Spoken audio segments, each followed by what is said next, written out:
अस्सलाम वालेकुम नाज़रीन, मैं हूँ फ़ातिमा बलोच और आप देख रहे हैं प्रोग्राम न्यूज़ नाइट। नाज़रीन, इस टाइम पूरे मुल्क में बात करें तो पूरे मुल्क में गर्मी की शिद्दत बहुत ज़्यादा बढ़ती जा रही है।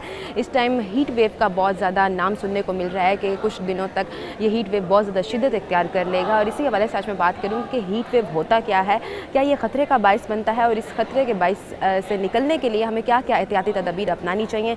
हम यूनिवर्सिटी में मौजूद हैं, हमारे साथ यहाँ पर जो डॉक्टर्स हैं, प्रोफेसर्स हैं, वो भी मौजूद होंगे। वो हमें इस हवाले से बताएँगे कि क्या वजह है कि जनूबी पंजाब को इस टाइम हम देखें तो जनूबी पंजाब इस टाइम फुल लपेट में आया हुआ है और इतनी ज़्यादा शिद्दत क्यों इख्तियार कर रहा है, इस हवाले से हम बात करेंगे। मेरे साथ इस प्रोग्राम में रहिएगा। नाज़रीन, associate professor department of environmental science से हमारे साथ डॉक्टर मोहम्मद दाऊद मौजूद हैं।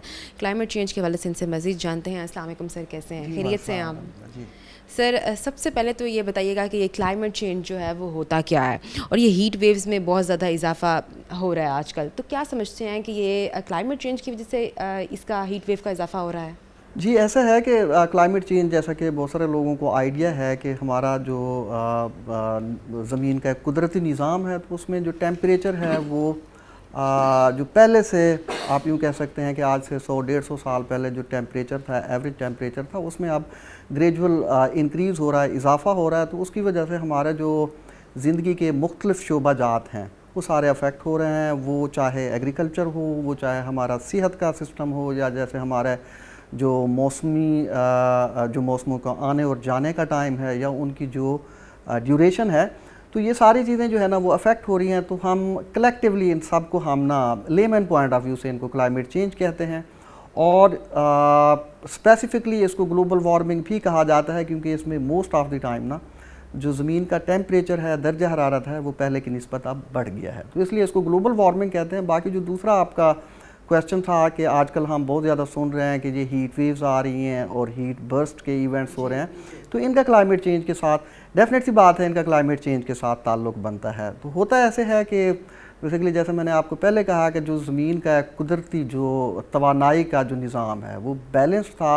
अब जो इंसानी इक़दामात हैं, ख़ास तौर पर जिसमें हम फॉसिल फ्यूल की जो कंबस्शन होती है, वो एनर्जी प्रोडक्शन के हवाले से हो, या हमारे पास ट्रांसपोर्ट में या इंडस्ट्री में, तो उसकी वजह से जो ज़मीन के जो फ़ज़ा है, जिसको हम एटमॉस्फेयर कहते हैं, उसके अंदर ग्रीन हाउस गैसेस की कंसनट्रेशन बढ़ गई है, जिसकी वजह से जो एनहांस्ड ग्रीन हाउस इफेक्ट है वो ग्लोबल वार्मिंग की वजह बना है। और उसी ग्लोबल वार्मिंग ने लॉन्ग टर्म में क्लाइमेट चेंज को की शक्ल इख्तियार कर ली है, जिसकी वजह से ज़मीन का जो है ना तवानाई का निज़ाम वो इम्बैलेंस हुआ है। तो उसकी वजह से ज़मीन के टेम्परेचर जो आजकल हमारे पास समर में टेम्परेचर नॉर्मल टेम्परेचर होता है, उससे टेम्परेचर कुछ एक्सपेक्टेशन से बढ़ जाता है। तो इसको उर्फ़ आम में हम हीट वेव्स कहते हैं। मोस्ट ऑफ द टाइम ना ये एक खुश्क स्पेल होता है कि उसमें अंदर ना मॉइस्चर लेवल बहुत कम होता है और तेज़ लू चलती है, जिसकी वजह से ना इंसान की ज़िंदगी के मुख्तलिफ शोबाजात वो मुतासर होते हैं। ठीक है। अच्छा डॉक्टर साहब, इस हवाले से भी बताएगा कि अगर इस टाइम हम बात करें पाकिस्तान की, या पाकिस्तान ख़ास तौर पर जनूबी पंजाब की, तो जनूबी पंजाब गर्मी की शिद्दत बहुत ज़्यादा इस टाइम इख्तियार कर रहा है, तो जनूबी पंजाब में ही क्यों इतनी ज़्यादा गर्मी का जो जोश है वो आ रहा है? हाँ, ये एक गुड क्वेश्चन आपका। तो पहली बात तो यह है कि अगर हम इसको आलमी तौर पर देखें तो पाकिस्तान को कहा जाता है कि Pakistan is one of the most vulnerable countries who have been affected by the impacts of climate change. और विद इन पाकिस्तान अगर हम देखते हैं तो हमारा पाकिस्तान का जो सदर्न पार्ट है, इंक्लूडिंग सिंध, बलूचिस्तान और पर्टिकुलरली हमारा जो साउथ पंजाब है, तो उसमें इम्पैक्ट इसका ज़्यादा होता है। तो उसकी रीज़न अगेन ये है कि हमारा रीजन वैसे भी कुदरती तौर पर आप देखें तो समर के हिसाब से, जो मौसमी हिसाब से जैसे इसकी कैटेगराइजेशन होती है, तो हमारे यहाँ समर या जिसको हम मौसम गर्मा कहते हैं, तो वो शदीद नौयत का होता है। नॉर्मली भी टेम्परेचर जो है ना, हाँ जी, ऐसे ही होता है, 40+ में टेम्परेचर होता है। तो अब जो ग्लोबल वार्मिंग की वजह से या जो हीट वेव्स के जो स्पेल्स आए हैं, अच्छा ये भी हीट वेव्स के जो स्पेल्स हैं ये भी कोई हमारे पास कोई यूजुअल फिनोमिना नहीं था। देखा ये गया है कि 2016 और 15 के अंदर ना फर्स्ट टाइम हमारे पास पाकिस्तान में एक शदीद किस्म का हीट वेव आई थी, जिसमें आप लोगों ने, आपको आइडिया है कि सिंध में और ख़ास तौर पर कराची में बहुत ज़्यादा कैजुअलिटीज़ हो गई थी, डेथ्स भी हुई थी। और इसी तरीके से अंदरून सिंध और फिर होते होते ये मुल्तान और जो हमारा जनूबी पंजाब है तो वो होता है। तो दूसरी बात यह है कि हमारे पास ना वेजिटेशन इंडेक्स भी कम है जनूबी पंजाब में ना, बारिशों के स्पेल्स भी कम होते हैं। तो ये सारी चीज़ें मिल मिला कर ना तो हमें एक वुलनरेबल जोन में लेकर आती हैं, जो कि साउथ पंजाब और मुल्तान और बहावलपुर और डीजी खान जो है ना, ये हीट वेव के ज़्यादा अफेक्टीज एरियाज़ में अंदर शुमार होते हैं। जी अच्छा, ये जैसे आप बता रहे हैं, तो ये जो हालिया हीट वेव है, ये क्या समझते हैं हम, नॉर्मल है या जो रूटीन है उससे हट के आया हुआ है, या हम इसको ख़तरा समझ सकते हैं अपने हाँ लिए? नहीं, एक तो ये बात है कि जैसे ऑफ कोर्स के समर है, तो समर के अंदर टेम्परेचर हम लोग एक्सपेक्ट करते हैं कि वो 40 और 40 के राउंड अबाउट होता है, ख़ास तौर पर मई में या अप्रैल के एंड पर। लेकिन हीट वेव में ना ये नॉर्मल से आप यूँ कह सकते हैं, नॉर्मल या रूटीन की जो गर्मी होती है या टेम्परेचर होता है उससे कुछ ज़्यादा होता है। और इसमें भी ख़ास तौर पर दिन के वक्त ना पर्टिकुलरली जो हमारे पास जो आफ्टरनून का स्पेल होता है और इवनिंग से पहले का, ये बड़ा ख़तरनाक किस्म का होता है। इसके अंदर ना तेज़ झक्कड़ चल रहे होते हैं और लू होती है, तो वो जो है ना वो इंसानी सेहत के लिए भी और इवन एग्रीकल्चर के लिए भी और जानवरों के लिए भी वो नुकसानदेह होती है। तो ये नॉर्मल चीज़ नहीं है, पहली बात तो ये है, ये अनयूजुअल किस्म की हीट है या समर डेज़ होते हैं। तो ऑफ कोर्स के ये क्लाइमेट चेंज के साथ इसका ऑफ कोर्स के इसका बनता है, रिलेशन बनता है, क्योंकि जो हीट वेव्स थी वो फ्रीक्वेंट फिनोमिना नहीं थे। अब हमारे पास ना ग्रेजुअली ये फ्रीक्वेंट फिनोमिना बनता जा रहा है, यानी हर साल हम ये एक रूटीन बन गई है कि हम समर मंथ्स में ना हीट वेव के 1 या 2 स्पेल्स हमें फेस करने पड़ते हैं।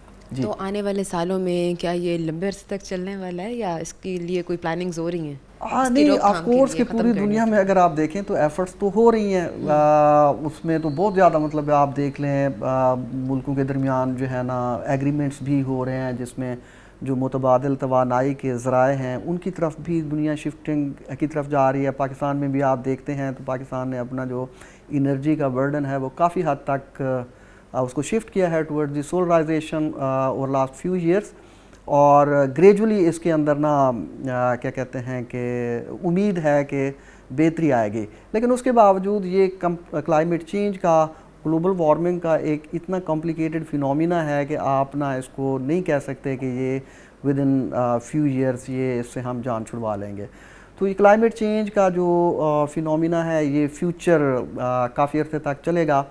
तो इसमें हीट वेव्स भी एज़ पर एक्सपेक्टेशन वो उसमें आती रहेंगी, लेकिन उसमें ज़रूरी बात ऑफ कोर्स यही है कि उसमें ना हमें एडेप्टेशन मेजर्स या हमें हिफाजती इक़दाम जो हैं वो करने की ज़रूरत है। गवर्नमेंट अपने लेवल पर करती है, लेकिन उसमें सबसे ज़्यादा जो रोल होता है वो इनफरादी तौर पर आम लोगों का होता है कि वो ऐसे ऐसे इक़दाम करें जिससे वो हीट वेव्स और हीट बर्स्ट के जो इवेंट्स हैं उसकी जो इंटेंसिटीज़ हैं उससे अपने आप को महफूज रखें। ठीक है डॉक्टर साहब, आपने जैसे बताया कि इस टाइम ओवरऑल पूरा पाकिस्तान इस लिपेट में आएगा, तो अगर हम शहरी इलाकों की बनिस्बत अगर हम दही इलाकों को देखें, दोनों को कंपेयर करें, तो हमेशा शहरी इलाकों का जो दर्जा हरारत है वो ज़्यादा क्यों होता है, क्यों महसूस किया जाता है? ये एक गुड क्वेश्चन। साइंटिफिकली इसको हम कहते हैं अर्बन हीट आइलैंड इफेक्ट कहते हैं। तो उसकी रीज़न ये होती है कि अर्बन हीट आइलैंड इफेक्ट है कि आप बेसिकली हम देखते हैं कि जो अर्बन एरियाज हैं उनका टेम्परेचर ज़्यादा होता है, और ख़ास तौर पर रात के वक्त ना उस टेम्परेचर में कुछ ज़्यादा ही डिफरेंस नज़र आता है as compared to their peri urban और सबअर्बन एरियाज़। रीज़न क्या है कि जो हमारे शहरी इलाके होते हैं वो कंक्रीट के किस्म के, आप यूँ कह सकते हैं कि फील्ड होते हैं, कंक्रीट की इमारतें हैं, बुलंदोबाला सड़कें हैं, इसी तरीके से और काफ़ी सारा ह्यूमन इंफ्रास्ट्रक्चर है। तो वो दिन के टाइम ना सूरज की शुआएँ या सूरज की आप इंसुलेशन उसे हम कहते हैं कि वो उसको जज़्ब करती रहती हैं, और रात के टाइम ना वो उसको एमिट करते हैं, रिलीज़ करते हैं, तो जिसकी वजह से ना शहरी इलाकों का टेम्परेचर वो ज़्यादा होता है। तो अर्बन हीट आइलैंड इफेक्ट जो होता है वो जितना बड़ा शहर होगा उतना ही ज़्यादा होगा। तो ये भी एक पूरी दुनिया में और हमारे यहाँ इवन पाकिस्तान में भी ये प्रॉब्लम बड़ी तेज़ी के साथ फेस होता जा रहा है, और इवन हमारे मुल्तान में भी, कि जैसे जैसे शहर बढ़ते जाते हैं अर्बन हीट आइलैंड इफेक्ट भी बढ़ता जाता है, यानी कि वो जो तफावत है गर्मी का शहरी और देही इलाकों का वो बहुत ज़्यादा हो जाता है। वैसे भी कहते हैं दरख्त जो है वो ज़रूरत की चीज़ है, इसको नहीं हटाना चाहिए। नहीं, हमारे शहरों में ये दरख्त ख़त्म करते जा रहे हैं। नहीं, ये आपकी बात बिल्कुल ठीक है कि शहर एक तो बढ़ते जा रहे हैं, दूसरा शहरों का जो ग्रीन इंफ्रास्ट्रक्चर है वो ख़त्म किया जा रहा है। तो हमें जो है ना खुदारा इस चीज़ के ऊपर फोकस करने की ज़रूरत है, ताकि ये है कि फ्यूचर जनरेशन भी वो इन क्लाइमेट चेंज के जो इम्पैक्ट्स हैं उससे अपने आप को महफूज रख सकें। जी। अच्छा, अब करंटली इस टाइम देखें तो आम इंसान अपने लिए ऐसे कौन से इक़दाम अपनाए जिससे ये क्लाइमेट चेंज से बचा जा सकता है? नहीं, क्लाइमेट चेंज के देखें ग्लोबल लेवल पर दो चीज़ें उसको कहा जाती हैं, कही जाती हैं कि उसके सॉल्यूशन के तौर पर ग्लोबल वार्मिंग और क्लाइमेट चेंज के सॉल्यूशन दो इकदाम हैं, कम्युलेटिव हम उनको कहते हैं। एक मिटिगेशन है और दूसरा एडप्टेशन है। मिटिगेशन का मतलब ये होता है कि हमने क्लाइमेट चेंज की जो पेस है, उसकी जो स्पीड है, उसको कम करना है। आप दरख्त लगाते हैं तो वो एक किस्म की मिटिगेशन है। आप मुतबादिल तवानाई के ज़राए इख्तियार करते हैं तो वो मिटिगेशन है। दूसरे नंबर पर है एडप्टेशन। एडप्टेशन ये है कि क्लाइमेट चेंज के जो इम्पैक्ट्स हैं, जो उसके मुज़र असरात हैं, उससे अपने आप को कैसे सेव किया जा सकता है। तो वैसे तो क्लाइमेट आप दरख्त लगाना वो जैसे मिटिगेशन है, तो एडप्टेशन भी है। और इसी तरीके से ये है कि बहुत सारे ऐसे इकदाम हैं। मैं इनफरादी तौर पर यही कहूँगा, और ख़ास तौर पर क्लाइमेट चेंज के जो हीट वेव्स का है, उसमें यह है कि अपने आप को ख़ास तौर पर जो हीट वेव्स के जो इंटेंस स्पेल होते हैं आफ्टरनून में, कोशिश करे कि इंसान कम से कम अपने आप को एक्सपोज करे टूवर्ड्स द सन। और अगर ज़रूरी है बाहर जाना तो हाँ, तो बिला ज़रूरत बाहर ना जाए, और अगर ज़रूरी है तो सर को ढांप कर रखे। और ख़ास तौर पर कोई अगर गीला जैसे टॉवल होता है, या जो गीला कपड़ा है, या जो जैसे हमारे यहाँ देही इलाकों में वो साफ़ा टाइप एक चीज़ है, तो ये चीज़ें भी जो है ना ये काउंट करती हैं। दूसरा, पानी का इस्तेमाल ज़्यादा से ज़्यादा करें, ड्रिंकिंग वाटर। डिहाइड्रेशन का क्योंकि इसमें चांसेस होते हैं, तो डिहाइड्रेट होने से अपने आप को बचाएं। और जो ख़ास तौर पर जो वल्नरेबल कम्युनिटीज़ हैं, जिसमें बुज़ुर्ग हैं, जिसमें बच्चे हैं, और जिसमें जो बीमार लोग हैं और ख़वातीन हैं, ख़ास तौर पर हामला ख़वातीन, तो उनको जो हीट के स्पेल्स हैं बाहर जाने से भी और घरों के अंदर भी वेंटिलेटेड जगहों पर उनको अपने आप को महदूद रखना चाहिए। अच्छा, अब हुकूमत को ऐसे कौन से फौरी तौर पर जो है इक़दाम अपनाने चाहिए जिससे ही आवाम को हीट वेव से बचाया जा सके? फौरी तौर पर कि जहाँ तक आप बात करते हैं, तो सबसे पहली चीज़ तो वो फिर वही आ जाती है कि अवेयरनेस और जो इंफॉर्मेशन है, कि लोगों को सही जो इंफॉर्मेशन है और टाइमली इंफॉर्मेशन वो पहुँचाई जाए, और लोगों को तरगीब दी जाए कि वो ये इक़दाम करें इंफरादी तौर पर भी और इज्तिमाई तौर पर भी, कि जिसकी वजह से हीट वेव्स के मुज़र असरात से बचा जा सके। दूसरे नंबर पर ना वो फिर वही बात आ जाती है कि जो ग्रीन इंफ्रास्ट्रक्चर है उसको ज़्यादा से ज़्यादा किया जाए। दूसरा ये है कि तरक्की याफ्ता ममालिक में ना कुछ ऐसे कूलिंग एरियाज़ बना दिए जाते हैं, कम्युनिटी सेंटर्स हैं, जहाँ पर ना वो लोग ख़ास तौर पर जो वल्नरेबल होते हैं, जिनके पास एक्सेस नहीं होती एयर कंडीशनिंग की, तो वो कुछ ऐसे एरियाज़ होते हैं, वो वेंटिलेटेड एरियाज़ भी हैं, या आप यूँ कह सकते हैं कि जैसे अर्बन गार्डनिंग होती है, तो लोग वहाँ पर जाकर ना हीट वेव्स के दौरान वहाँ पर जाकर अपने आप को थोड़ा बहुत सेव कर सकते हैं। ठीक है सर, बहुत शुक्रिया आपका। जी, तो नाज़रीन, हमारे साथ डॉक्टर मोहम्मद दाऊद मौजूद थे। इनसे हमने क्लाइमेट चेंज के हवाले से बात की कि किस तरह से अपना जो बचाव है वो गर्मी की शिद्दत इख्तियार कर रहा है, और इसकी वजह से कैसे बचा जा सकता है, किस तरह के इक़दाम हैं वो अपनाने चाहिए। मज़ीद और भी लोग मौजूद हैं, डॉक्टर्स भी मौजूद हैं, इनसे बात करते हैं। इस वक्त ब्रेक का मैं दोबारा हाजिर होती हूँ। Stay with us. Welcome back नाजरीन, हमारे साथ कुछ स्कॉलर्स भी मौजूद हैं हीट वेव के हवाले से। मज़ीद इनसे जानते हैं ये इस हवाले से अपनी क्या राय देना चाहेंगी। अस्सलाम वालेकुम। वालेकुम सलाम। कैसी हैं? मैं ठीक ठाक, आप कैसी हैं? क्या कहना चाहेंगी इस टाइम अगर देखें तो हीट वेव का बहुत ज़्यादा इम्कान है, कहा जा रहा है कि ये जो हीट वेव है ये भी आ सकता है। जो सबसे ज़्यादा जो इफेक्ट करेगा वो रात के टाइम पे करेगा, कि रात के टाइम में निकलेगा और ये इतना मुतासर करेगा कि इंसान की सेहत पे भी असरअंदाज हो सकता है। तो इस टाइम अगर देखें तो इससे बचाव के लिए आप अपनी क्या राय देना चाहेंगी कि क्या एहतियाती तदबीर अपनानी चाहिए? सबसे पहले तो मैं ये कहूँगी, जैसे मुल्तान है, मुल्तान में टेम्परेचर गर्मियों में 45-50 तक पहुंच जाता है, तो सबसे बेस्ट में ये है कि आप अपने आप को हीट वेव से बचाने के लिए अपने आप को ना कवर रखें, कवर अपने हाथ पाँव कवर रखें, अपने सर कवर रखें, क्योंकि हीट वेव्स का पहला असर जो आपके ना सर पे होता है, आपको माइग्रेन शुरू हो जाता है, सर में दर्द शुरू हो जाता है, तो उसको बचने के लिए आपको अपने सर को कवर रखना चाहिए। ठीक है, आपको ये रुमाल से कवर करें, स्टॉलर से कवर करें, अपने सर को कवर करें। ठीक है। सेकंड ये है कि आप ज़्यादा से ज़्यादा पानी का इस्तेमाल करें। सिंपल पानी नहीं, आप उसमें इलेक्ट्रोलाइट्स लाइक सोडियम वगैरह का ऐड कर लें, सॉल्ट ऐड कर लें, नींबू ऐड कर सकते हैं, तो वो हमारे बॉडी में जो ऑस्मोटिक प्रेशर है, जो हमारे वाटर का इंटेक है, उसको बैलेंस करता है और हमारे पसीने को वो बैलेंस करता है, और वो प्रिवेंट करता है कि आपका हीट का जो आपके ऊपर माइंड पे अफेक्ट है या आपकी बॉडी पे अफेक्ट है उसको करता है। सेकंड, जो ज़्यादा एनर्जी वाली खुराक है हमारी, लाइक हम ज़्यादा गोश्त का इस्तेमाल करते हैं, वो हमें एनर्जी देता है, उससे अवॉइड करें, उसको हमें अवॉइड करना चाहिए। दूसरा, जो हमारे पास फ़ैट है, तली हुई चीज़ें हैं वो एनर्जी ज़्यादा से ज़्यादा एनर्जी दे रही होती हैं, तो उसको भी हमें ना अवॉइड करना चाहिए। ज़्यादा से ज़्यादा हमें पानी का इस्तेमाल करना चाहिए, फ्रूट्स का इस्तेमाल करना चाहिए। जैसे कि हमारे पास तरबूज है, तरबूज जो है उसमें 90% वाटर है, उसके अलावा उसमें विटामिन सी है जो एंटीऑक्सीडेंट काम कर रहा होता है, आपकी बॉडी में ऑक्सीडेशन के प्रोसेस को प्रिवेंट करता है। तो आप ज़्यादा से ज़्यादा फ्रूट इस्तेमाल करें, तरबूज का इस्तेमाल करें। उसके साथ साथ खीरा भी जो है वो एक कूलिंग इफेक्ट रख रहा होता है, वो इस मौसम में आपकी बॉडी को कूल कर रहा होता है, तो आपको उसको कंज्यूम करना चाहिए।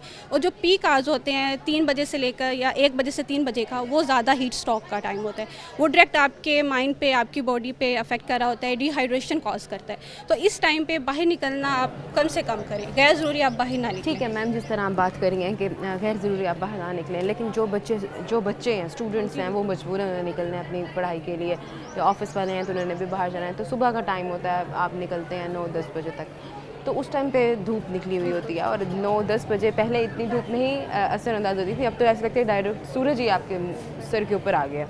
तो क्या कहना चाहेंगे कि ये जो पीक टाइम है, इस टाइम पे निकलना होता है, तो फिर उस पर क्या ऐसी एहतियाती तदबीर अपनाएं, जिस तरह आप कह रही हैं कि सर को कवर करें? गर्मी इतनी है कि सर को कवर भी नहीं किया जा सकता। आप अम्ब्रेला का इस्तेमाल कर सकते हैं, छतरी ले सकते हैं, वो आपको थोड़ा सा प्रिवेंट करता है।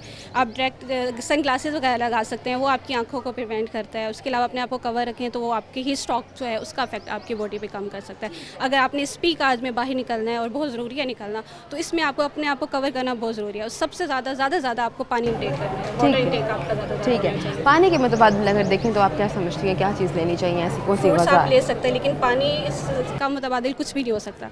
ठीक है, ज़्यादा से ज़्यादा आप लें, आप फ्रूट्स लें। जैसे मैंने कहा कि आप तरबूज लें, उसमें आप पानी का बहुत ज़्यादा सोर्स है, 90% उसमें वाटर है।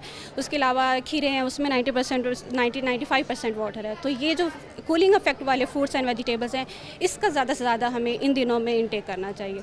और सत्तू आजकल लोग कंज्यूम कर रहे होते हैं गर्मियों में ख़ास तौर पे, वो एक कूलिंग इफेक्ट देता है, तो वो आप ज़्यादा इसको। ठीक है, अच्छा, अभी जो हीट ब्रस्ट आने वाला है, तो इससे सबसे ज़्यादा जो असरअंदाज होंगे वो कौन से लोग होंगे? बच्चे होंगे, बड़े? ज़्यादा इफेक्ट होते हैं, उसके मजदूर लोग ज़्यादा इफेक्ट होते हैं, जिनका काम ही ज़्यादा हीट पे है, वो हीट पे काम कर रहे होते हैं। किसान जो खेतों में काम कर रहे होते हैं वो ज़्यादा इफेक्ट हो रहे थे, उनका डायरेक्ट एक्सपोजर जो है वो सूरज से है, और वो खेतों में काम करें, फसलों की हीट, ऊपर से हीट, वो उनको ज़्यादा इफेक्ट कर रहे होते हैं। तो ये तक सुनने में आ रहा है कि इतनी गर्मी हो जाएगी कि वो गर्म हवाएं घरों के अंदर तक आएंगी। हाँ जी, और वो जो एसी हैं वो भी काम करना छोड़ देंगे। तो क्या आप अपनी प्रेडिक्शन देंगी कि ऐसा होगा, या ये सिर्फ जो है बात है? नहीं, लास्ट ईयर भी ऐसा था कि जून जुलाई के महीने में टेम्परेचर 50 तक गया था, और हीट स्ट्रोक इतना था कि बहुत से लोगों को उन्होंने अफेक्ट किया है, बहुत से लोग हीट स्ट्रोक की वजह से बीमार हुए। तो इसको प्रिवेंट करने के लिए अपने घरों को जितना शेडी रख सकते हैं हम उतना रखें, कवर रखें, ठीक है, कर्टन्स वगैरह लगा के रखें। दरख्त तो हम लगाएं तो उनका तो असर बहुत देर बाद आएगा कि वो एक कूलिंग शेड देगा। तो जो इसकी रिसेंट जो इसकी मेजरमेंट्स हैं वो यही है कि अपने घरों को जितना सायादार बना सकते हैं, कवर रख सकते हैं, उतना। ठीक है, बहुत शुक्रिया आपका। नाज़रीन, यहाँ हमारे साथ स्कॉलर मौजूद हैं और भी बच्चे मौजूद हैं, इनसे बात करते हैं। अस्सलाम वालेकुम। वालेकुम सलाम। कैसे हैं सर, खैरियत से हैं अल्लाह का आप? शुक्र। सर, आपने सुना है कि हीट वेव का बहुत ज़्यादा इस टाइम जो है वो खदशा है, और कहा जा रहा है प्रेडिक्शन के मुताबिक कि अगले कुछ टाइम में इतना बुरा हीट जो बर्स्ट है वो आने वाला है, जिससे हर जो शहरी है वो परेशान होगा और इफ़ेक्ट होगा। तो क्या समझते हैं कि ऐसी कैसी एहतियाती तदबीर हैं जिनसे अपनाने से हम लोग इस हीट वेव से बचा जा सकता है? कैसे मैम देखें, हीट वेव जब भी आती है तो ये ऐसा नहीं है कि 1-2 साल के लिए आती है, ये एक लंबा प्रोसेस है। लाइक आप क्लाइमेट चेंज की बात करें तो ये जो प्रोसेस है वो बहुत लंबा है। अब इसके एहतियाती तदाबीर क्या हैं कि हम स्लाइड चेंजेस की तरफ जाएं। अब होता ये है कि बच्चे हमारे आते हैं और वो एक्सेसिव सूरज में रह रहे हैं, उससे ये होता है कि उनकी तबीयत ख़राब हो जाती है, कभी कभी उन्हें वॉमिटिंग फ़ील होती है, कभी कुछ। तो सिनेरियोज़ ये होते हैं कि हम एहतियाती तदबीर अपनाएं, लाइक अपने आप को डिहाइड्रेट रखें, हम जो कलर सिलेक्शन है अपने कपड़ों की वो थोड़ी लाइट रखें गर्मियों में। कलर सिलेक्शन से भी बहुत फ़र्क पड़ता है? हाँ जी, कलर सिलेक्शन से बहुत फ़र्क पड़ता है। जो डार्क कलर्स होते हैं आपको पता है वो हीट अब्जॉर्ब करते हैं। अच्छा। और जब वो हीट अब्जॉर्ब करते हैं तो ज़ाहिर सी बात आपको फिर गर्मी भी ज़्यादा लगती है, और आप तो डिहाइड्रेट करें। और सेकेंडली जो मोस्ट इम्पॉर्टेंट बात है ये कि हम अपना लाइफस्टाइल थोड़ा सा चेंज करें। लाइक हम ये देखते हैं कि बच्चे हमारे सुबह बेशक घरों से नाश्ते करें या हॉस्टल से नाश्ते करें तो वो सारा दिन भूखे रहते हैं, उसके बाद जब शाम को घरों को वापस जाते हैं तभी जाके उन्होंने खाना खाना होता है या पानी पीना होता है। तो बच्चे अपने टिफ़िन बॉक्सेस साथ रखें, अपने साथ जूसेस रखें और अपने आप को हाइड्रेट रखें। इससे ये है कि जो हीट वेव आ रही है इससे हम किसी हद तक बच सकते हैं। ठीक है। और साथ ही अगर बात करें कि कहा जा रहा है कि ये इतना बुरा जो है ये गर्मी असरअंदाज होगी हर शहरी पर कि इससे जो स्टूडेंट्स हैं, जो बाहर निकलने वाला तबका, वो ज़्यादा असरअंदाज होगा। तो वो लोग ऐसी कौन सी जो मशरूबात हैं उसकी तरफ रजू करें, ऐसी कौन सी ग़ज़ा खाएँ कि जिससे ये जो गर्मी है इससे बचाव किया जा सके? मैम देखें, सबसे पहले तो ये है कि जो उन्हें ईज़िली अवेलेबल हो। लाइक हम प्रिजर्व की तरफ नहीं जाते, लेकिन ये है कि आप फर्मेंटेड बेवरेजेस ले सकते हैं, आप पानी ले सकते हैं, अपने आप की जो शुगर लेवल है उसे मेंटेन रख सकते हैं। तो आपके घर में जो भी चीज़ें मौजूद हैं, लाइक आप सॉल्ट्स को देख लें, आप शुगर्स को देख लें, ये अपने पूरे रखें। और ये कि आप जब भी बाइक पे ट्रैवल कर रहे हैं तो आपने देखा होगा कि अक्सर लोग गीला कपड़ा सर पे रखते हैं, आप वो रख लें। और दूसरा ये कि अपने हैंड्स को कवर करके रखते हैं। तो आप ये देखें कि जो आपका सूरज है उससे जिस तरह से आप बच सकते हैं अपने आप को बचाएं। और दूसरी चीज़ ये कि अगर आपके पास अवेलेबल है, चूँकि मुल्तान का आपको पता क्लाइमेट चेंज हो इसी वजह से रहा कि आप दरख्त काट दिए सारे आपने, तो आपको अगर कोई शेडी प्लेसेस हैं आप प्रेफर करें कि उन शेडी प्लेसेस में रहें। लाइक आप बिल्डिंग के अंदर रहें, ज़्यादा सूरज के नीचे ना जाएँ, और अगर आपको कोई दरख्त मिले तो दरख्त के साए में बैठ जाएँ। ठीक है। अच्छा, कहा जाता है कि जो सफ़ेद चीज़ है वो ठंडक बख्शती है, तो अगर हम दूध और दही की बात करें तो दूध और दही खाना भी सही है इस मौसम में? आप नाश्ते में ले सकते हैं दूध और दही। अच्छा। दूध और दही जहाँ बाकी आपकी चीज़ें पूरी करते हैं, आपका पानी है वो आपको हाइड्रेट रखता है, इसी तरीके से जो दही है वो आपको आपका माइक्रोबायोटा जो है, आपका मैदा जो है वो उसको ठीक रखती है। दूध आपका है वो आपको प्रोटीन देता है। तो वो भी चीज़ें ज़रूरी हैं, आपकी डाइट में होनी चाहिए। आपकी डाइट डाइवर्स होनी चाहिए, हर तरह की चीज़ें, आपको प्रोटीन्स हैं, कार्ब्स हैं, आपके इन सारी चीज़ों को आपको कंज्यूम करना चाहिए। ठीक है। और अगर हम फलों की बात करें तो फल कौन से हैं ऐसे जो खाने चाहिए? फल मैं जो प्रेफर करता हूँ वो ये कि आपके मौसमी कोई भी फ्रूट चल रहा है ना, आप उसे कंज्यूम करें। लाइक सर्दियों में देख लें कि आपके सिट्रस होता है, आप सिट्रस को कंज्यूम करें। गर्मियों में आपका जो भी फल है आप उसके जूसेस बना के पी लें, ठीक है। उसके कोई शेक्स अगर आप पी सकते हैं तो वो रात को वो पी लें। और ये है कि दिन में आपका जो भी मौसमी फ्रूट चल रहा है आप उसके जूसेस कंज्यूम करें। ठीक है, मतलब जो पानी वाला फ्रूट है उसको सबसे ज़्यादा जो है वो इंटेक करें। ठीक है, बहुत शुक्रिया आपका। नाज़रीन, हमारे साथ यहाँ स्कॉलर्स मौजूद थे और भी लोग मौजूद हैं और भी स्कॉलर्स मौजूद हैं, इनसे बात करते हैं। इस टाइम ब्रेक का मैं दोबारा हाजिर होती हूँ। Stay with us. Welcome back नाजरीन। प्रोफेसर डॉक्टर तारिक इस्माइल हमारे साथ मौजूद हैं जो कि न्यूट्रिशनिस्ट भी हैं। इनसे हम बात करते हैं कि हीट वेव का इम्कान है बहुत ज़्यादा। कह रहे हैं कि एक ऐसी लहर आने वाली है जो इस टाइम इतनी गर्मी की शिद्दत होगी जिससे बहुत लोग इफ़ेक्ट होंगे। इस टाइम अगर इंसानी जिस्म की बात करें तो आप क्या समझते हैं कि हीट वेव से इंसानी जिस्म किस हद तक मुतासिर हो सकता है? बिस्मिल्लाहिर्रहमानिर्रहीम। बहुत शुक्रिया मैडम, आप हमारे पास तशरीफ़ लाए हैं। मुल्तान हर साल ही तकरीबन इसी तरह के सर्कमस्टांसेस से हमें गुज़रना होता है और मैं समझता हूँ मेरे ख्याल में पिछले 5 साल के अंदर हमने काफ़ी सारी इस तरह की हीट वेव्स जो हैं वो एक्सपीरियंस की हैं। और लास्ट ईयर भी था, बल्कि इस साल तो हमें कुछ ज़्यादा यूँ भी डराया जा रहा है कि जिसकी शायद महकमा मौसमियात ने भी कोई तरदीद भी की है कि हीट बर्स्ट भी हैं। कोई न्यू कंसेप्ट एक जनरेट हुआ है कि there is some kind of heat burst, और रात में किसी औकात के अंदर टेम्परेचर इंक्रीज़ होता है। दो इस तरह की कुछ स्टोरीज एग्जिस्ट करती हैं, दो मगर ये कि फॉर्चुनेटली महकमा मौसमियात ने कहा है कि हमने इस किस्म की कोई पेशन गोई नहीं की। But Multan always experience this kind of condition. हम हमेशा ही थ्रेट पे रहते हैं हीट वेव के हवाले से। और सर्टेनली इस तरह के सर्कमस्टांसेस में हमारे पास हर तरह की कम्युनिटी ग्रुप है, बच्चे भी हैं, बूढ़े भी हैं और मज़दूर भी हैं जो बग़ैर किसी छुट्टी के काम कर रहे होते हैं, हीट में काम कर रहे होते हैं। और हम हर साल देखते हैं कि लोग शदीद मुतासिर होते हैं हीट वेव्स की वजह से, डिहाइड्रेशन की वजह से लोगों की अमवात होती हैं। तो उसको बचाने के लिए लाजमी है कि हमें वो तमाम काम और वो तमाम एक्टिविटीज़ करनी चाहिए जिससे लाइफ सेव की जा सकती है। खुराक का इसमें बहुत अमल दखल है। अच्छा, एग्जैक्टली ऐसा ही है। अगर आप बहुत अच्छे तरीके से अपनी फ़ूड को प्लान करें समर सीजन्स के अंदर और हाई टेम्परेचर टाइम जोन में, तो हम बहुत हद तक बड़े अच्छे तरीके से हीट वेव के जो इफ़ेक्ट्स हैं स्ट्रोक्स की फॉर्म में हैं तो उनको हम प्रिवेंट कर सकते हैं। अच्छा, तो डॉक्टर साहब फिर आप क्या समझते हैं कि हम लोगों को ऐसी कौन सी ग़ज़ा जो है वो खानी चाहिए जिससे जो है हमारी जो बॉडी है वो हाइड्रेट रह सके? हमें दो चीज़ों को समझने की ज़रूरत है इसमें। एक हीट वेव में अमूमन होता क्या है कि जब हीट वेव आ रही होती है, टेम्परेचर एक्सेसिवली इंक्रीज़ हो रहा है और ह्यूमिडिटी भी बढ़ रही होती है, तो आपका बॉडी एक्स्ट्रा ऑर्डिनरी डिहाइड्रेट हो रहा होता है, वाटर लॉस हो रहा होता है। वाटर लॉस नॉर्मली चल रहा है, हमारे बॉडी का मेटाबॉलिक रिस्पॉन्स है। हम लोगों की बॉडी वैसे भी बहुत ज़्यादा जो है वो तैयार रहती है क्योंकि हम मुल्तान शहर में हमारे यहाँ 9 महीने गर्मी होती है, 3 महीने गर्मी नहीं होती, ज़्यादा गर्मी बर्दाश्त एग्जैक्टली ऐसे ही है। मगर ये कि वार्म समर्स के अंदर हमारा बॉडी एक्स्ट्रा ऑर्डिनरी पानी जिस्म से खारिज कर रहा होता है, हम एक्टिविटी भी कर रहे हैं, हम बाहर भी मूव कर रहे हैं और कंडीशंस भी ऐसी हैं, तो पहला काम जो करने वाला होता है इसमें अपने आप को रिहाइड्रेट करना है।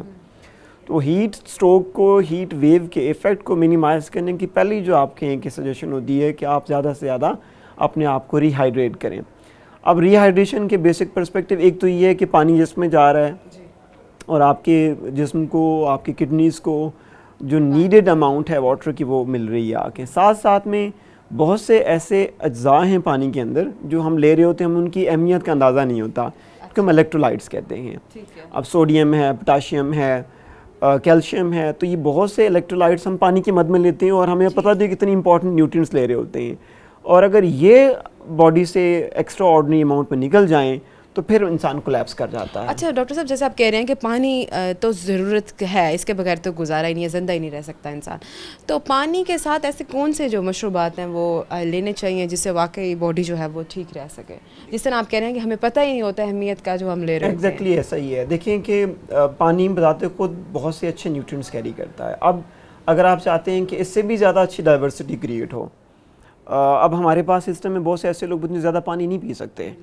अब क्रॉनिक किडनी डिजीज़ के पेशेंट जो ख़ास तौर पे डायलिसिस पे होते हैं, उनको अलाउ होता है कि आप इतना पानी पी सकते हैं, इससे ज़्यादा पानी नहीं पी सकते। गैस्ट्रिक डिसऑर्डर में कुछ लोग होते हैं वो ज़्यादा पानी नहीं पी सकते, तो वो फिर क्या करें कि वो हमारे नेचुरली इसी मौसम के अंदर बहुत सी ऐसी ग़िज़ाई अज्जा हैं, ऐसी खुराक हैं आती हैं, ऐसे फल आते हैं, ऐसी सब्ज़ियाँ आती हैं जिनमें पानी की मिकदार आप कहें कि 95 से 97-98% तक होती है। तो वो अज्जा जो हैं वो आप कहें कि टिपिकली शायद हैं इसीलिए कि आपको रिहाइड्रेट करें। मतलब अगर आप पानी नहीं पी सकते और पानी के इतने शौकीन नहीं है और आपके अंदर हिम्मत नहीं होती, तो आप इस तरह के कुछ जो फल है वो ले सकते हैं। अब मैं आपको बताऊं कि आप किकम्बर की, खीरे की एग्जांपल लें आप, ठीक है, आप 2 से 2.5 खीरे लें तो उसमें से 1 गिलास पानी का निकल आता है। वाकई ये खीरे से एक सिंपल सा एग्जैक्टली ऐसी सादा सी बात है। तो इसका मतलब जब आप किकम्बर खा रहे हैं एज अ सैलेड, आपको क्या लगता है कि हर खाने के टाइम पे ये सैलेड के सूरत में ज़रूर होना चाहिए खीरा गर्मियों के मौसम कोई में? प्रॉब्लम नहीं है, कोई मजाका नहीं है। आप अपना टेस्ट चेंज करना चाहते हैं, आप कहते हैं कि पानी ब्लैंड है, इसका कोई जायका नहीं है, बार बार नहीं पिया जाता, तो मैंने जायका चेंज करना है, लाजमी नहीं कि मीठा लिया जाए। तो जो बहुत से लोग डायबिटीज़ के शिकार हैं, कुछ लोग डायबिटिक प्रोन होते हैं, कुछ सेंसिटिव होते हैं कि मैंने वेट गेन हो जाएगा मीठा लेने से, तो वो कर सकते हैं कि अपने जायके को चेंज करने के लिए सब्जियों में से हाँ इधर आए। सब्जियों में खीरा हो गया, ठीक है, आजकल हमारे पास बहुत अच्छा ये है। अच्छा, फिर हमारी सब्जियां हैं, गॉड्स की जो मल्टीपल टाइम बॉटल गॉड है, जिसको आप कद्दू कहते हैं, वो छोटे गोल कद्दू हैं, लंबे कद्दू हैं, मल्टीपल। अच्छा, इसमें भी है, ये भी फायदा। ये जितनी भी सब्जियां हैं ये हमारी जिस फैमिली से बिलोंग करती हैं, इनमें 95 से 98-99% पानी होता है। लेकिन अब आजकल हम बात करें एजेंसी की, तो ये ज़रा भागते हैं सब्जियों से। या ये बिल्कुल भागते हैं, मगर मैं आपको एक बात बताऊँ, हमारे इस साउथ पंजाब में रहने की रेजिलियंस करने के लिए आपको वो चीज़ें लेनी पड़ेंगी जो हमारा सिस्टम अलाउ करता है। जेन-ज़ी को भी ये बात समझाने की ज़रूरत है कि हम जिस रीजन के अंदर रहते हैं, यहाँ सर्वाइवल के लिए हमें कुछ चीज़ें करनी पड़ती हैं। हमारे ट्रेडिशंस में बहुत अच्छी चीज़ें मौजूद रही हैं जिनको गर्मियों में हम लिया करते थे और आज भी लेते हैं। आप सत्तू की एग्जांपल लें, आप फालसे का शरबत की एग्जांपल लें, आप लीमू पानी की एग्जांपल लें, आप लस्सी की एग्जांपल लें। ये सारी वो चीज़ें हैं जो ट्रेडिशनली सदियों से इस इलाके के अंदर हीट के इफ़ेक्ट को मीडिएट करने के लिए लोग लेते आ रहे हैं। तो जेन-ज़ी में हम कहते हैं कि सीना बसीना हमें कुछ इन्फॉर्मेशन ट्रांसफ़र करनी होती है, तो ये इन्फॉर्मेशन भी ट्रांसफ़र करनी है कि आपकी सर्वाइवल के लिए चीज़ें ज़रूरी हैं, इनको ऑप्ट करें। इसके अंदर आप बहुत से जहाँ पे टेस्ट भी है ना, सत्तू आज इस जनरेशन को इंट्रोड्यूस करा, क्यों नहीं लेंगे? बिल्कुल, बहुत टेस्ट होता है। लीमू पानी आज भी पसंद किया था, कल भी किया था। लस्सी आज भी अगर इनको इंट्रोड्यूस करें तब भी लस्सी पीने से वैसे भी बॉडी बहुत अच्छी हो जाती है, गर्मी सारी खत्म हो जाती है। अच्छा डॉक्टर साहब, जैसे आप कह रहे हैं कि सब्जियों में भी बहुत अहमियत है, और साथ ही अगर हम फलों की बात करें तो कौन से फल हैं जो आप कहेंगे कि ये गर्मी के मौसम में लेना चाहिए अगर हम मुतबादिल देखें पानी के? आजकल जैसे हमारा अभी जो रिसेंट टाइम है, तो रिसेंट टाइम के अंदर मेरे ख्याल में फालसा आ चुका है।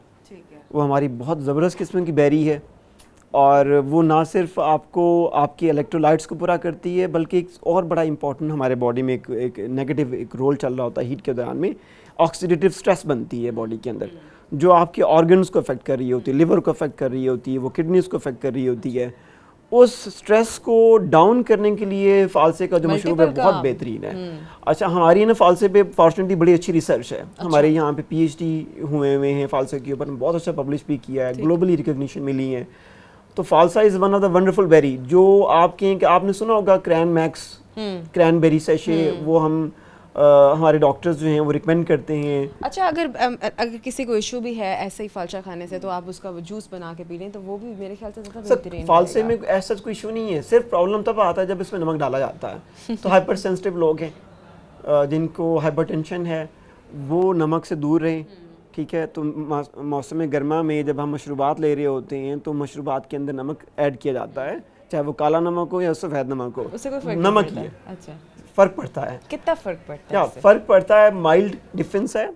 टेबल सॉल्ट हमारा जो है प्लेन जो हम घर में यूज़ करते हैं, वो फौरी तौर पे उसमें सोडियम की मिकदार ज़्यादा है और काले नमक में सोडियम की मिकदार कम है। तो मगर ये नहीं कह सकते कि वो ब्लड प्रेशर नहीं बढ़ाएगा, वो ब्लड प्रेशर बढ़ा सकता है। इसलिए काला नमक हो, सफ़ेद नमक हो, मैं एडवाइज़ करता हूँ कि मशरूबात में ना डाला करें। आप मशरूबात को वैसे लें, ठीक है। तो जैसे मैं कह रहा था कि फ़ालसे का शरबत बहुत अच्छा है। अच्छी तरीके से आपके पास जो है इस मौसम के अंदर तरबूज है, ज़बरदस्त है, बहुत बेहतरीन है। माँ सिवाय उन लोगों के जो डायबिटीज़ का शिकार हैं उनको ममनू है वो, और वो बेहतरीन आपके इनके फल है जिससे आप फ़ायदा उठा सकते हैं। अच्छा, यहाँ पे इसी मौसम में गर्मा आएगा, आपके पास खरबूजे हैं, वो बहुत अच्छा फ्रूट है, ठीक है। ये सब पानी के लिए बेहतरीन है जी, पानी से भरपूर है, आप इन्हें रिकमेंड कर सकते हैं, ठीक है। अच्छा डॉक्टर साहब, ये तो सब खाने की चीज़ें हो गई कि आपने फल में ये चीज़ खानी है और आपने सब्ज़ी में ये चीज़ खानी है, इससे आपकी बॉडी जो है हाइड्रेट रह सकती है। अब ऐसी कौन सी ग़ज़ा है जो हम लोग खाते हैं वो हमें जो है नुकसान दे रही है? इस मौसम के अंदर गर्मियों में, ख़ास तौर पे शदीद गर्मियों के अंदर 2-3 ऐसे फूड्स हैं जिन पे हम कहते हैं कि उन पे आप लोगों को कहें कि आप ज़रा इस पे थोड़ा हल्का हाथ रखें। और वो कौन सी हैं? प्रेफरेबली हम जैसे कहते हैं कि मीट है, गोश्त है। अच्छा, या गोश्त तो गोश्त के बगैर तो डॉक्टर साहब गुजारा प्रॉब्लम है। प्रोटीन जो है वो आपके जिस्म में जब जाती है तो इसको जब ये मेटाबलाइज होती है तो एक्स्ट्राऑर्डिनरी हीट प्रोड्यूस करती है। अब हम पहले ही हीट का शिकार हैं, एनवायरनमेंट से हीट आ रही है, एक हीट बॉडी प्रोड्यूस कर रहा है, तो बॉडी वाली हीट को हम एड्रेस करें या बाहर वाली हीट को एड्रेस करें। तो कोशिश करनी चाहिए कि वो तमाम ग़िज़ाई अज़्ज़ा जो बॉडी के अंदर हीट एक्स्ट्राऑर्डिनरी प्रोड्यूस करते हैं, उनमें गोश्त है, उसमें उसके अंदर हमारे जो मसाला जात हैं, उसमें फ्राइड फूड्स हैं, इनको कम से कम करें। हम ये नहीं कहते कि बंद कर दें, इनकी मिकदार कम करें। अच्छा, ये मसाला जात वाली चीज़ें होती हैं, इनके खाने से भी मसाइल पैदा होते हैं? एग्जैक्टली, ये आपकी हीट स्ट्रेस क्रिएट करती हैं, और हीट स्ट्रेस को मीडिएट करने का एक तरीका ये है कि आप मसाला जात कम करें। और अगर आप नहीं कर पा रहे तो फिर आपको जो बाकी अज्जा हैं, जिसमें पानी का नमकियात पूरे करने हैं, वो फिर बढ़ाने पड़ेंगे, वो आप नहीं कर सकेंगे। आम आदमी को 1.5 लीटर 2 लीटर पानी चाहिए तो आपको फिर 4 लीटर पानी पीना पड़ेगा। अच्छा, मुझे आज ये बात समझ आ रही है कि वो आप कह रहे हैं ना कि मसाला जात खाने से जो है वो बॉडी ज़्यादा स्ट्रेस में आती है और तीखी इंसान बातें करते हैं। अब समझ आई है कि वो मिसाल वाली चीज़ें खाने से लोग क्यों कहते हैं कि ये ज़रा तीखा बोलती हैं। अच्छा डॉक्टर साहब, इस हवाले से मज़ीद बताइएगा कि अब जिस तरह के हालात बने हुए हैं और आगे हमें ये खदशा भी है कि ये हीट जो बस्टा ये आ भी सकता है और इससे मसाइल भी पैदा हो सकते हैं, तो अगर इस टाइम हम देखें तो आप क्या कहना चाहेंगे कि बच्चे भी हैं, बड़े भी हैं और बुज़ुर्ग भी हैं, तो इन सबको जो है वो किस तरह की खुराक रखनी चाहिए इस टाइम के मौसम में? और अगर पानी की बात करें तो कौन से मशरूबात हैं वो सबसे ज़्यादा इस्तेमाल करने चाहिए? ज़रा प्रोग्राम कंक्लूसिवली मैं ये कहूँगा कि इस कंडीशन में तकरीबन सारी ही कैटेगरीज मुतासर हुई। सबसे ज़्यादा मुतासर होने वाला जो ग्रुप है वो बच्चे हैं, वो बूढ़े हैं और वो प्रेग्नेंट मदर्स होती हैं। तो डाइट को बैलेंस रखें और पानी और मशरूबात के इस्तेमाल को ज़्यादा करें, और हाई हीट प्रोड्यूसिंग फूड जो होती हैं उनके इस्तेमाल को रिलेटिवली कम करें, और ठंडी जगह पे रहना पसंद करें। मेरे ख्याल में ज़्यादा बेहतर होगा। जैसे घरों के अंदर रहने वाले लोग हैं, सुबह 8 से लेके 10 बजे से लेके मोर प्रेफरेबली शाम 6-7 बजे तक अपने घरों के दरवाजे बंद रखें, घर ठंडा रहता है। तो ठंडी जगह पे रहें, सर को ढांप के रखें, ज़्यादा से ज़्यादा अपने आप को हाइड्रेट करें, और जो बॉडी की नमकियात की ज़रूरत है उसको पूरा करें। अच्छा डॉक्टर साहब, जिस तरह मैंने आपसे पूछा कि इस मौसम में बड़े भी हैं, बुज़ुर्ग भी हैं, बच्चे भी हैं, तो अगर हम बच्चों की बात करें तो बच्चे इस मौसम में अपनी जो गर्मी है उसको ख़त्म करने के लिए सॉफ़्ट ड्रिंक की तरफ जो है मुतवज्जे होते हैं। तो अगर हम सॉफ़्ट ड्रिंक की बात करें तो क्या वो ठीक है पीना इस मौसम में, या उससे भी कोई मसाइल पैदा हो सकते हैं? सॉफ्ट ड्रिंक्स कभी भी किसी भी सूरत में पानी का मुतबादिल नहीं है, हमें ये समझने की ज़रूरत है। और उसकी बड़ी सही वजूहत में से सबसे बड़ी वजह ये है कि सॉफ्ट ड्रिंक्स के अंदर बहुत से ऐसे एडिटिव्स इस्तेमाल किए जाते हैं जो हमारे मेटाबॉलिक रिस्पांस को तेज़ करते हैं। आप देखेंगे कि हमारी बेवरेजेस के अंदर जो है वो कहीं पे कैफ़ीन इस्तेमाल की जा रही है, कहीं पे एसिड रेगुलेटरी इस्तेमाल किए जा रहे हैं। वो बजाय ऐसे कि आपकी बॉडी को हाइड्रेट कर रहे हों, वो एक्स्ट्रा ऑर्डिनरी उस पर बर्डन क्रिएट कर रहे होते हैं। ये एक ऐसा ड्रिंक है जो रिक्रिएशनल है। रिक्रिएशनल ड्रिंक को हम मुतबादल नहीं कह सकते पानी का। पानी इज़ द बेस्ट यू से रेमेडियल मेजर जिसको आप प्रमोट करें, और पानी से बनी हुई चीज़ें ले लें। लाइक घरों के अंदर आप ड्रिंक्स डेवलप कर लें। हमने कहा कि सत्तू बनाया जा सकता है, नींबू पानी बनाया जा सकता है, उसमें वो चीज़ें नहीं हैं जो कि आपको सॉफ्ट ड्रिंक्स में मिल रही होती हैं। मतलब पानी बहुत हद तक ज़रूरत है, पानी के बगैर तो मुमकिन ही नहीं है ना कि गर्मी हो ख़त्म हो सके। ठीक है डॉक्टर साहब, आपका बहुत बहुत शुक्रिया, आपने बहुत अच्छे तरीके से बताया कि हम लोगों को तो इस चीज़ का फ़र्क भी नहीं पता था कि सब्ज़ी इतनी ज़रूरी है, और आज के जो बच्चे हैं वो सब्ज़ी से भागते हैं, लेकिन सब्ज़ी इस हद तक ज़रूरी है कि इससे गर्मी से बचाव किया जा सकता है खीरे के ज़रिए। और साथ ही फल की बात करें तो फलों का बहुत अच्छा मौसम है, तो आप लोगों को चाहिए कि आप फल के जो हैं फ़ायदे उठाएँ और ठंडे मशरूबात लें और पानी का सबसे ज़्यादा इस्तेमाल करें, तो इससे उम्मीद है कि गर्मी जो है वो ख़त्म हो जाएगी। और भी लोग मौजूद हैं, इस पर बात करते हैं। इस टाइम वक्त हुआ है ब्रेक का, मैं दोबारा हाजिर।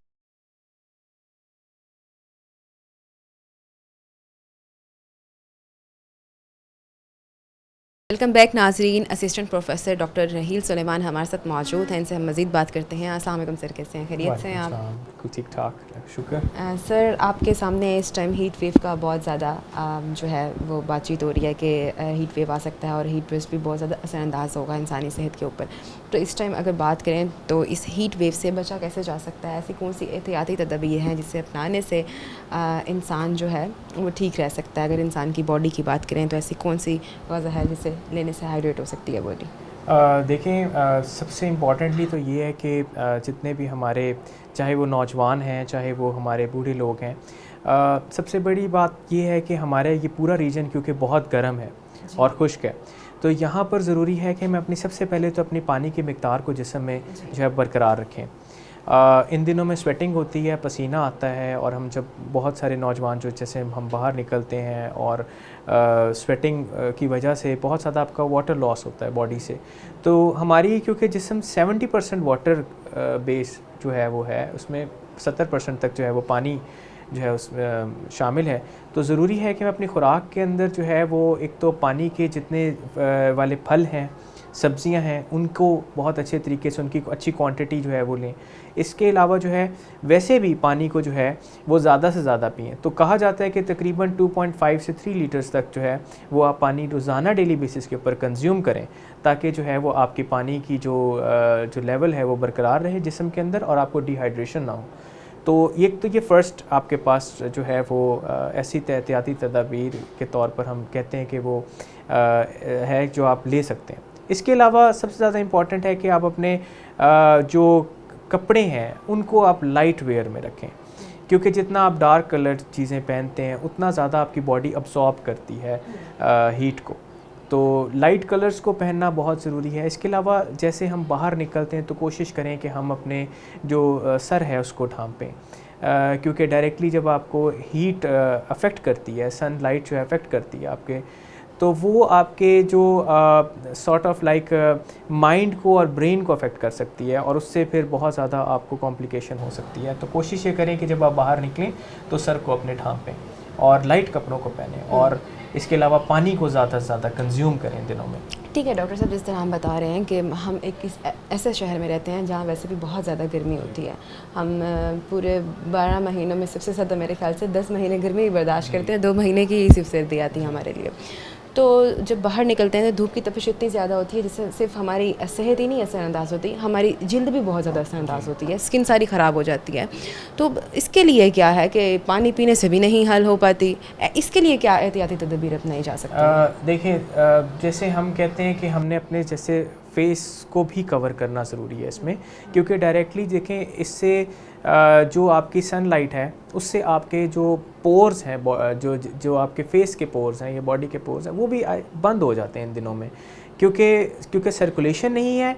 तो जो आपके पोर्स बंद होने की वजह से वहाँ पर जो डेड सेल्स हैं वहाँ पर मज़ीद जो है वो बैक्टीरिया या जो आपके पसीने की वजह से वहाँ पर ग्रो करना स्टार्ट कर देते हैं, और इसी वजह से आपको पिंपल्स और एक्नी और इस तरह की चीज़ें जो है वो होना स्टार्ट हो जाती हैं। तो मैंने ऑलरेडी आपको बताया कि पहला स्टेप तो ये है कि आप हाइड्रेटेड रहेंगे तो आप इन चीज़ों से बच सकते हैं, और सेकेंडली ये है कि आप अपने फेस को भी कवर करें, क्योंकि फेस जो है आपका जब कवर्ड रहेगा तो डायरेक्टली सनलाइट जो है उसको इम्पैक्ट नहीं करेगी। सही है। अच्छा, अगर इस टाइम देखें इतनी ज़्यादा गर्मी होने की वजह से एसी और कूलर्स भी जी काम करना बंद कर देते हैं, तो फिर इस सूरत में आप क्या कहना चाहेंगे कि जो बुज़ुर्ग तबका है वो कैसे बचा जा सकता है?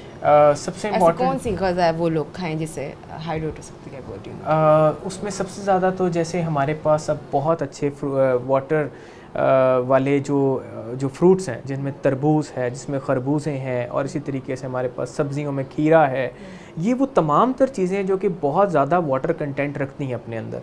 तो अगर ज़्यादा से ज़्यादा इसका कंजम्पशन किया जाए, हाँ, इसमें मैं एक बहुत इंपॉर्टेंटली कह सकता हूँ, बहुत सारे ऐसे लोग हैं जो कि शुगर पेशेंट्स होते हैं, स्पेशली हमारे जो एजिड जो लोग हैं, तो उनको फिर थोड़ी एहतियात करने की ज़रूरत है।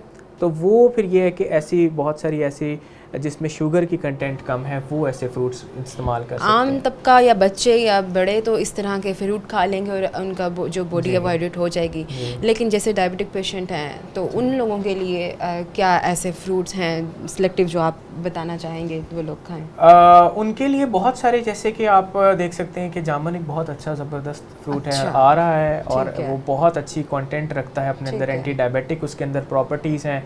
तो और गर्मियों के मौसम में उसको कंज्यूम करना बहुत अच्छा है।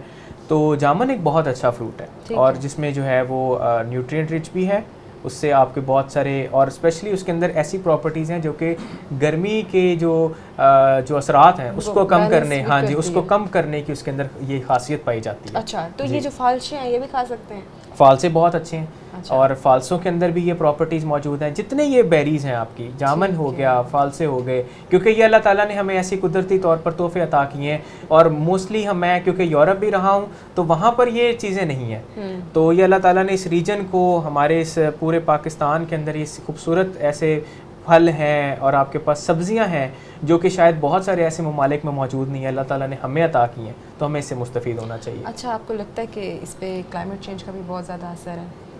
बहुत ज़्यादा। अगर हम देखें कि पिछले 10 सालों के अंदर मुल्तान की अगर हम सिर्फ बात करें तो मुल्तान के अंदर इतना टेम्परेचर ज़्यादा नहीं था, और इसमें हमने देखा है कि एक शिफ्ट आया है, क्योंकि हमारे जो अर्बनाइजेशन है वो बढ़ गई है, हमारा एग्रीकल्चर लैंड कम हो गया है। तो जब जाहिर सी बात है आपके दरख्त, आपके पौधे, आपके एग्रीकल्चरल लैंड कम होगी, और अर्बनाइजेशन जिसमें हाउसिंग सोसाइटीज़, कॉलोनीज़ वो बढ़ गई हैं, तो डेफिनेटली वो इम्पेक्ट करती है, और वो इम्पेक्ट डायरेक्टली जो है आपके इन्वायरमेंट को करती है। अब आप देखें कि बारिशें उस हिसाब से नहीं हो रही, और इसी वजह से जो है आपका टेम्परेचर हर दिन बढ़ता जा रहा है। और हमेशा ही मुल्तान ही क्यों से अंदाज़ होता है? मुल्तान इसलिए क्योंकि मुल्तान साउथ पंजाब के अंदर है, और हमारा ये रीजन जो है ये खुश्क है, ये गर्म है, और जितना ज़्यादा हम इसके अंदर प्लांटेशन करेंगे उतना ज़्यादा हम इसको जो है बेहतर रख सकेंगे। अगर हम इसको ज़्यादा जो है इसमें से दरख्तों को हम ख़त्म करते जाएंगे और वक्त के साथ साथ इसमें अर्बनाइजेशन बढ़ती जाएगी, तो डेफिनेटली इसका टेम्परेचर भी इंक्रीज़ होता जाएगा। अच्छा डॉक्टर साहब, जिस तरह आपने बताया कि इस तरह की ग़िज़ा खानी चाहिए तो इससे हम लोग ठीक रह सकते हैं, तो अगर इस टाइम देखें तो बहुत ज़्यादा ठंडा पानी पी लेते हैं, और इतनी गर्मी होती है, गर्मी को कम करने के लिए ठंडा पानी जो है वो मेरे ख्याल से बहुत ज़्यादा जो है वो असरअंदाज़ होता है। इस हवाले से आप क्या कहना चाहेंगे? ये बहुत नुकसानदेह है। पहली चीज़ उसकी वजह ये है कि जब आप गर्म एनवायरनमेंट से ठंडे एनवायरनमेंट में मिसाल के तौर पर घर के अंदर एंटर होते हैं, बाहर तो से आप इतनी गर्मी से आए हैं, गर्मी से आप आए हैं और आपने एंटर हुए हैं और घर ठंडा है, और आपने आते ही फ़ौरन ठंडा पानी का ग्लास किया, तो सबसे पहले तो वो आपके स्टमक को अफेक्ट करेगा, क्योंकि आपका बॉडी का टेम्परेचर अभी ज़्यादा है, और आपने जो है एकदम से उसको कूल डाउन, जो कि वो आपको एक तरह से इसको हीट शॉक कहते हैं, ये हीट शॉक की तरफ ले जाता है, और आपकी बॉडी उसको जो है वो टॉलरेट नहीं कर पाती, उसको समझ नहीं लगती कि मैंने इसको कैसे जो है इसको काउंटर करना है। तो ये एक इम्पॉर्टेंट चीज़ है कि हम कभी भी फ़ौरन ठंडा बोतल, और स्पेशली जब हम ठंडी बोतल को ऐड कर लेते हैं तो वो तो ऑलरेडी कार्बोनिक जो है वो एसिड के साथ बनी हुई है, जिसमें जो है वो एसिडिक चीज़ है, तो वो डेफिनेटली आपके मैदे को और जिगर को अफेक्ट करती है। और स्पेसिफिकली मैदे की इसलिए बात करूँगा क्योंकि आपका स्टमक उस वक्त जो है वो इस तरह से तैयार नहीं होता कि आप फ़ौरन ठंडी मशरूबात पी लें और उसको जो है वो आपकी बॉडी टॉलरेट कर सके। तो इससे एहतियात करनी चाहिए। कोशिश करें कि आप रूम टेम्परेचर का पानी या कोई मशरूब इस्तेमाल करें एज़ कम्पेयर टू कि आप अच्छा डॉक्टर साहब, जिस तरह आपने बताया कि इसी के साथ अगर देखें पानी जिस तरह ठंडा नहीं पी सकते, तो ये फ़ौरन घर आकर इतनी गर्मी से आकर लोग फ़ौरन शॉवर ले लेते हैं जी ठंडे पानी से। ये भी नुकसानदेह है क्योंकि इससे आपके अंदर पैरालिसिस होने के चांसेस भी हो जाते हैं। जी बिल्कुल। और ये भी फिर उसी के साथ ही एसोसिएटेड है। देखें, आपको आपका जो बाहर का टेम्परेचर है वो एक बहुत हाई टेम्परेचर है, ठीक है, और आपने यकदम आकर अपनी बॉडी को कूल डाउन करने की कोशिश की है, जो कि आपको चाहिए था कि आप थोड़ी देर उसको स्टेबिलिटी प्रोवाइड करते अंडर द रूम टेम्परेचर। तो अगर आप थोड़ी देर के बाद अगर ठंडा पानी पी लें या ठंडे पानी से शावर ले लें तो that will not affect you as compared to कि आप फ़ौरन शावर ले लें या आप जो है ना फ़ौरन वो ठंडी कोई मशरूब पी लें, तो वो आपको एक गलत इफ़ेक्ट आपकी बॉडी पे डालें। ठीक है डॉक्टर साहब, अब ये सारी तो ग़ज़ा की बात होगी कि ये ग़ज़ा जो है खाने से और ये मशरूबात लेने से हमारी सेहत जो है वो ठीक हो सकती है। आपको लगता है कि इस मौसम में जो फल और सब्जियां हैं वो भी असरअंदाज होती हैं? और अगर हम पौधों को देखें तो पौधे तो बाहर की तरफ ही होते हैं और धूप का बिल्कुल, अगर धूप डायरेक्ट नहीं आ रही लेकिन हवा तो ऐसी चल रही है ना गर्म, जो उन पे असरअंदाज हो सकती है, तो इनको कैसे बचा जा सकता है? बिल्कुल। देखें, जिस तरह हम लोग अफेक्ट होते हैं इसी तरीके से अल्लाह ताला ने तमाम तर नेमतें बनाई हैं और ये भी अफेक्ट होती हैं, और टेम्परेचर का बहुत ज़्यादा डायरेक्टली असर इनके ऊपर है। वो इस वजह से कि इनके अंदर भी ऐसे प्रोसेसेस हैं जो कि कंटिन्यूस हैं, जिसमें रेस्पिरेशन है, जिसकी राइपनिंग है, सारा कुछ है।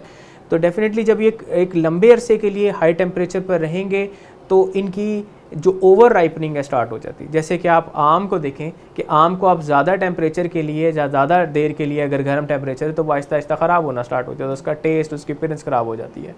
सब्जियां हैं तो सब्जियां, ये सारी पेरिशेबल कमोडिटीज़ हैं हमारी, ये बहुत जल्दी ख़राब हो जाती हैं। तो इनको ज़रूरत है कि आप प्रॉपरली पैकेज्ड फॉर्म के अंदर रखें, इनको ठंडी जगह पर रखें और कोई ना कोई ऐसा कूलर या कोई ऐसी चीज़ वहाँ पर जो कि वेंटिलेटेड हो वहाँ पर रखें ताकि ये प्रॉपरली स्टोर्ड रह सकें। और आपको शाम तक, मिसाल के तौर पर अगर आप शाम को भी कोई जो है वो सब्ज़ी या फ्रूट लेने गए हैं तो वो आपको फ्रेश फॉर्म के अंदर मिले। ठीक है डॉक्टर साहब, बहुत शुक्रिया आपका। Thank you so आपने much। बहुत अच्छे तरीके से आगाह किया कि किस तरीके से जो है वो हमारी बॉडी हाइड्रेट रह सकती है और किस तरह की जो ग़ज़ा है वो खाई जा सकती है और हम इस गर्मी से जो है वो बच सकते हैं।